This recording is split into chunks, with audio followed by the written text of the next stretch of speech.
Good evening. So, do public restrooms make you nervous? Me too. I have traveled the country and have been to 4 out of 7 different continents and 50 of the U.S. states. And I have to tell you, the state of the public bathrooms that I've seen widely range from the good, the bad, the ugly, and very, very occasionally, the great. I've twice been invited to China to consult with their government on restroom design, and I've even been invited to, by the U.S. State Department to consult with a Chinese delegation on how to bring American toilet innovations over to China. I've been invited to India, where I've done a workshop for people who suffer from shy bladder syndrome, and there are 220 million people in the world who do. This is a social anxiety disorder in which people have difficulty using public restrooms when other people are around. And I have also been to the UK, to Australia, and to Russia, where I happened to meet my wife, who's sitting in the audience. And I have to tell you that the conditions are just very, very different everywhere I go. Why am I involved in these issues? Well, other than the fact that since I was a teenager and have suffered from shy bladder myself, I'm truly concerned about the state of the world's toilets. That, for example, look at this picture of bathrooms in rural China. This is in the school system. And if this is bad, you can't imagine what the conditions are like in India, where people, 70% of the population, don't have access to toilets at all, and hundreds of millions of people are defecating in the fields surrounding their homes. Some have said that the state of a country's civilization can be judged by their toilets, and I couldn't agree more. But this doesn't take developed countries off the hook. When you go to places, for example, in the UK, you will find situations like this. How many people can see the situation in France where there is toilets in the public and tourists coming through who have to witness this?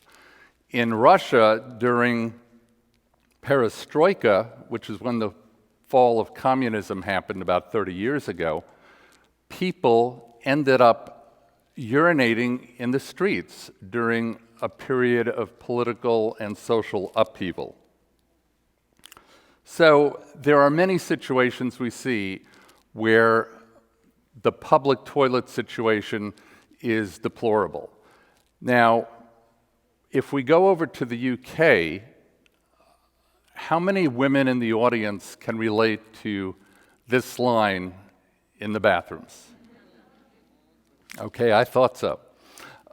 It's ridiculous, and this is why civilized cities like New York have passed a potty parity bill, which requires there to be a 2-to-1 ratio of women's to men's toilets in all public spaces. There are so many reasons that people detest public toilets. There was a study done recently by IKEA, and it showed that the number one reason that people preferred to work at home rather than the office was to avoid the communal bathrooms. In a USA Today article, it was reported that 50% of all school children will not use the bathroom in school for a variety of reasons, including cleanliness issues. And this doesn't even include people who have incontinence issues, people who suffer from shy bladder, and a whole host of other conditions that make it difficult to find a good public bathroom in practically any city in the United States. I was in Port Deposit, Maryland, a while ago and needed to find a toilet rather quickly. And luckily for me, I had my cell phone and I pulled it out and essentially used the app Toilet Finder, and within 2 minutes had found a public restroom very close by and was able to use it, and not only that, to rate it for its cleanliness. Now that's what I call technological innovation. But there are other issues too that affect people in society. Take this situation, family restrooms. We have a number of parents with children, and even though the situation has improved in the last 5 or 10 years in being able to find family restrooms, there are still few and far between. And anyone who is a parent in the audience can tell you what it's like tugging along several children and needing to find a restroom to be able to use with them. Then there are people with special needs. For example, someone who might have had their colon removed and need a colostomy bag.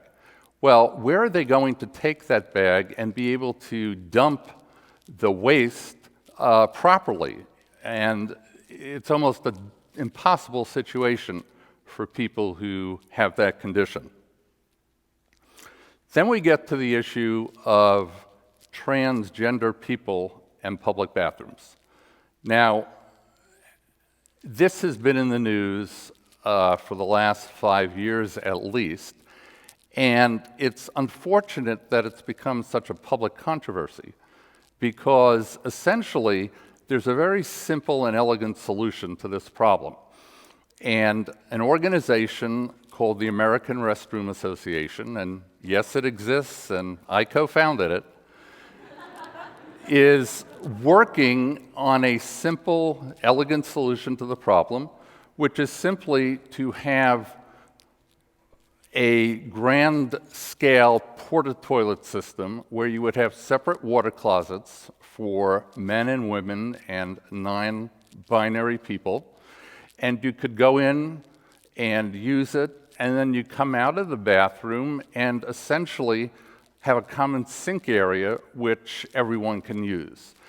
This design has actually been approved by the International Plumbing Code to go into effect in 2021. We lobbied for it, and you're going to see in the next decade a move toward these kinds of bathrooms in many, many public facilities. There are many other organizations working on toilet issues across the world. We have the World Toilet Organization, and this group was founded by Jack Sim. He is a businessman in Singapore, and I've had the pleasure of meeting Jack, and he's quite a character. He likes to celebrate World Toilet Day, and yes, there is one. And not only that, it's brought to you by the UN November 19th of every year, so put it in your calendar. Essentially what Jack does is he gathers people together, and he will have them eat out of clean, never used toilet bowls and have a meal together. And that's how he celebrates World Toilet Day. But there are other organizations that work on these issues. Two are the International Paruresis Association and the Shy Bladder Center, which are organizations that I co-founded. And these groups are working to help people who suffer from that debilitating condition of paruresis, as it's called medically, where they cannot go with other people around, or even sometimes in their own home if they have guests over. If we peel back the layers and layers of issues there are around toilet issues and public elimination, we find some very fascinating things. A number of years ago, I wrote an essay called The Evolution of the Bathroom. And it's great toilet reading, by the way. And one of the interesting things in this piece is I traced back the history of the toilets and elimination issues, and I have to tell you, it goes back to the dawn of civilization. So we have been struggling with this issue for a long time. So in ending my talk, I'd like to leave you with the following question. There is going to be a world toilet revolution, as the Chinese are fond of calling it. And the question I have is, what role are you going to play in it? Are you going to be non-participants? Are you going to be silent bystanders? Or might you join me in this worthy and noble cause, and in the words of the great and wise Rabbi Hillel the Elder, who 2,000 years ago wrote, but not about public toilets, "If not now, when? And if not me, who?" Thank you very much.